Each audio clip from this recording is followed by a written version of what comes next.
Les antonymes et les synonymes, ce sont des mots qui peuvent vous sembler un peu compliqués et en réalité, ça recouvre des réalités assez simples puisque les antonymes, c'est le terme qu'on utilise pour désigner les contraires alors que les synonymes, ça correspond au terme qu'on utilise pour désigner des mots de sens proche. Donc ce sont les définitions que je vous ai proposées ici et puis qu'on va détailler avec des exemples pour être sûr de bien comprendre ces termes.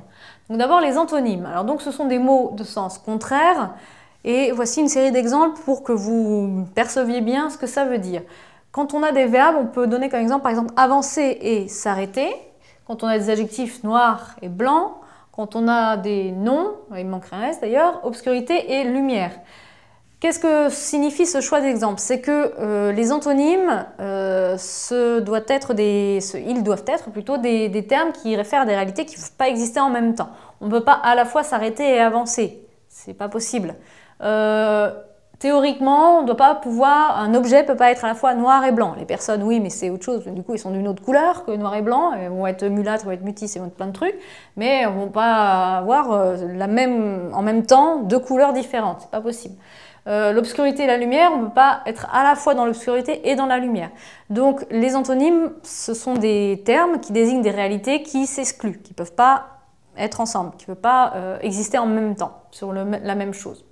Les synonymes, eux, ce sont des termes qui désignent des choses qui sont proches.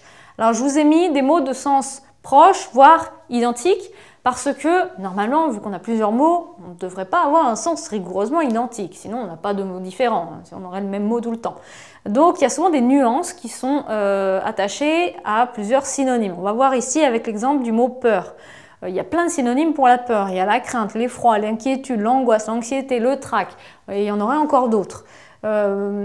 Toutefois, on a à chaque fois une nuance par rapport au mot d'origine, le mot peur. Tous ces synonymes ne disent pas exactement la même chose. Déjà en termes d'intensité, l'effroi, a priori, on a tendance à penser qu'il y a plus de peur dans l'effroi que juste quand on dit j'ai peur. Quand on dit j'ai peur, c'est pas du tout la même chose que quand on dit je suis effrayé. Effrayé, ça vient d'effroi. A priori, quand vous êtes effrayé, vous avez eu une grosse peur. Inquiétude. Vous êtes inquiet, étymologiquement, c'est-à-dire au niveau de la formation du mot, ça veut dire ne pas être tranquille. Quand vous n'êtes pas tranquille, normalement, vous n'êtes pas dans un état de peur très intense. Quand vous craignez quelque chose, en général, la crainte, elle est justement orientée vers un objet en particulier. Vous n'avez pas une peur diffuse et générale. L'angoisse, l'anxiété, ce sont deux termes qu'on associe souvent à la psychologie de manière scientifique, on va dire clinique, comme disent les psychologues, à savoir que ce sont des termes un peu techniques. Qui vont être liés à la psychologie, la psychanalyse, etc. Et puis le trac, ça concerne plutôt les comédiens, les artistes, quand ils montent sur scène, et on dit ah, j'ai le trac avant de se donner en représentation. Donc c'est très spécifique. Donc vous voyez que rien qu'à travers cette série d'exemples de synonymes, on remarque que les sens des mots sont proches, qu'on peut, si on va un peu vite, penser que ce sont des mots identiques, interchangeables, on en met un à la place de l'autre, ça va. En fait, à chaque fois, on introduit une nuance. Donc, quand vous utilisez un synonyme, essayez de voir pourquoi vous utilisez ce synonyme plutôt qu'un autre. Et puis, un truc pour trouver des synonymes, parce que les synonymes, ça va vous aider à varier dans un texte votre vocabulaire, c'est un type de reprise nominale. Pour trouver des synonymes, vous pouvez penser aux différents registres de langue.